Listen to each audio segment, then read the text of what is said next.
G'day, eh? My name's Tamsin. I'm from the Ottawa Valley there, eh? And today we're going to talk about this, that, and the other thing, eh? I just thought I'd showcase my Valley accent, which is not at all like the traditional American Valley accent. I am from the Ottawa Valley, and that is how some people talk. I thought today we could just go over a few finished projects, and then we can look at what I'm going to be doing for the next sit and spin. Let's start with this one. I demonstrated how to make yak and silk roll eggs, and I have spun it up and chain plied it.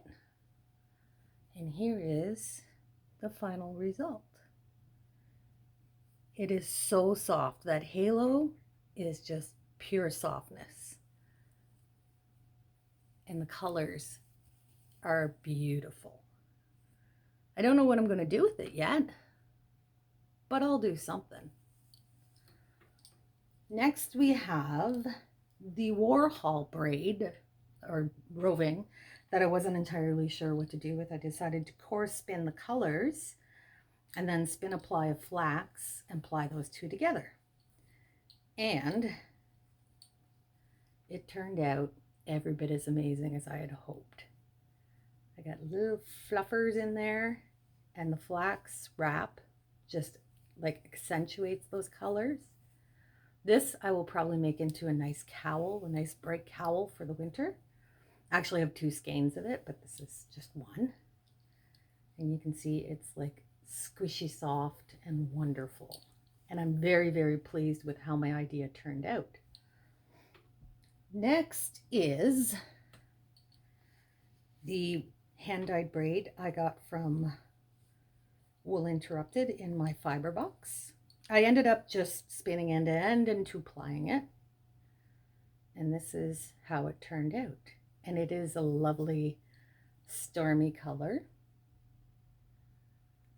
You can see there's shades of blues and greens. And when I take the inspiration photo that came with the fiber box, you can see that inspiration inspired a reality. It's beautiful, and I'm very pleased with it. Now this is Rambouillet, I believe, and it's very squishy and springy. I haven't washed this yet, so when I wash it, it'll probably go from being this long to probably about this long, because the crimp will reactivate and pull it in, and it will get so much more stretch to it. I don't know what I'm going to do with this either. It's very pretty. I love it. I'm quite pleased. So for today, I will tell you about our next project, which also comes from Wool Interrupted. This is from the October fiber box. This is the inspiration photo, which is just beautiful. And then this is the Tweedy roving. It is absolutely amazing. Look at these colors. They're so gorgeous. So what I decided to do, because I wanted to showcase more of this brilliant orange, this chunk of roving was actually twice as long. So I split it in half, and this is one half of the roving. I took the other half of this roving and I split it in half widthwise. And then I took those halves and I split them again into quarters. And I know some of you are screaming, you never split dyed top. I do, because I have certain things that I want to achieve. I wanted more runs of this beautiful orange amongst the blue. So what I then did is I've spun them all end to end. And I'm going to chain ply it to make a 3-ply yarn. I haven't decided yet what I'm going to do with the second half of this roving. It's going to depend on how this one turns out. I may end up taking this and just spinning it straight from the end and seeing what results I get then. And then I would have two matching skeins that aren't the same, but are of the same colors. For now though, and it's a beautiful tweedy blend too, it's gorgeous. For now, I have to finish spinning this for my singles to chain ply. So I'll do a quick showcase of that on my new wheel. I got an Ashford Traveler wheel because Lara's my main wheel, my Lendrum. I've had him for 5-6 years, and he's in desperate need of a full breakdown, cleanup, resealing, waxing, the whole 9 yards. He really deserves a really good spa day. So while he's down for relaxation, I needed a second wheel. Also, I like spinning wheels, so I got a new one. So I'll be spinning on that one. I'm just going to adjust the camera, and we'll finish spinning this. I haven't had this wheel very long. We're still making friends. So far, I'm fond of it. It works very well. It does need some no-slip feet on the bottom, though. It tends to slide away from me, but that's an easy fix. I can just pick some up at the hardware store and pop those on, and it'll be good to go. Now you can see on the bobbin how beautiful this is spinning up with the blues and the orange. It's absolutely gorgeous, and I'm very, very pleased with it. Again, I spin my singles S and I ply Z because I'm primarily a crocheter. Not getting into the discussion. It's my preference. As with all things I spin, it's pretty much my preference. Now with this Tweedy blend, you get little neppy nubs. They're very, very pretty. I probably wouldn't spin any thinner than this because the nubs would just fall out then, and I want those Tweedy bits to be part of the yarn because they give it like a lovely cloud effect, and I think it's absolutely beautiful. I'm not going to make you sit here and watch me spin my single. We'll come back when I'm ready to chain ply. Now, just before chain plying, I'm going to give my spinning wheel a little bit of oil here just to make sure everything's moving smoothly down the shaft. Oop. There we go. All right. Now I just grabbed some worsted weight yarn, acrylic yarn, and tossed it on here as a leader. Not real happy with it. Going to change it out for something a little better, but for now, I'm going to trim this down because it is very, very long. I usually like to put on long leaders because then I can abuse and trim them as I need to, but this stuff is horrible as a leader. So for now, I'll live with it. So load the bobbin on. The brake band on, which is just a piece of fishing line, Scotch tension. So it's a piece of fishing line that I have to trim up because it's just way too long. Again, I've only had this wheel a short time, so I'm still adjusting to all its little things and getting used to it, and having never used one before, it is a bit of a challenge for me. That's Bobo in the background. If you can hear him, he's chasing around his toys. He's an active little kitty. All right, we got that part done. Now,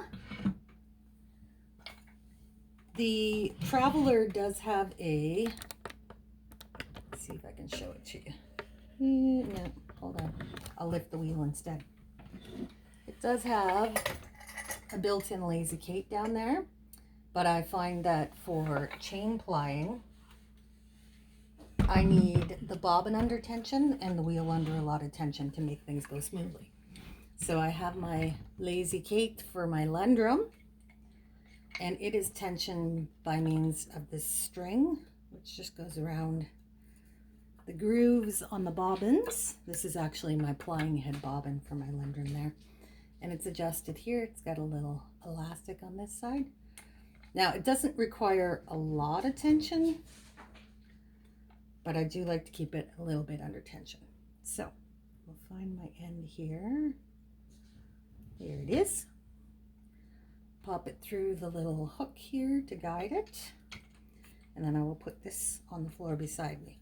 Now, before chain plying, it's generally recommended that you let your singles rest for a while so that the twist distributes itself evenly. I'm impatient. I rarely do that. I mean, I'm also not spinning for perfection. I like yarn with character, as I call it. I enjoy hand-spun yarns that look hand-spun. That's my goal. You set your own personal goals on what you want your yarn to look like, and you spin for it. So I just tied off on my yarn. Now I spun my singles S, so I have to ply Z. So I need to go this way, charge up my leader with Z spin. Now take your singles, twist, and then pull through the loop. And that's really all there is to chain plying. So you spin and you pull up a loop. Grab this, pull it through your loop. Grab this, pull it through your loop. Check and see if you're getting enough twist in. Yep, that's good. I don't want it plying back on itself any more than that. I enjoy using a strong uptake so I can brace against it as I'm pulling back, and so that it goes onto the bobbin without bunching up like it's doing. I don't know if you can see that right here. If you don't have a high enough intake, you end up pushing the yarn onto the wheel, and that'll change your spin. So I'm going to increase my Scotch tension so that it's pulling. There, that's better. So technically I could let it take the yarn, but I want to guide the twist. And bring the twist down. Another loop, bring the twist down. Now you can make the loop as little or as big as you want. Find what rhythm works for you. Generally I like from the orifice to my belly. I just find that's a nice length for me to work with.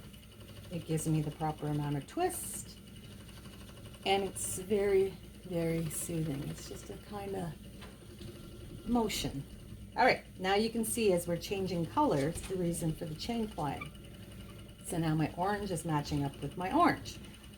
Now, if you do a 2-ply and you want your colors to match up, then you can just break off the bit of yarn that's keeping your colors from aligning, line them up, and keep plying. I like chain plying.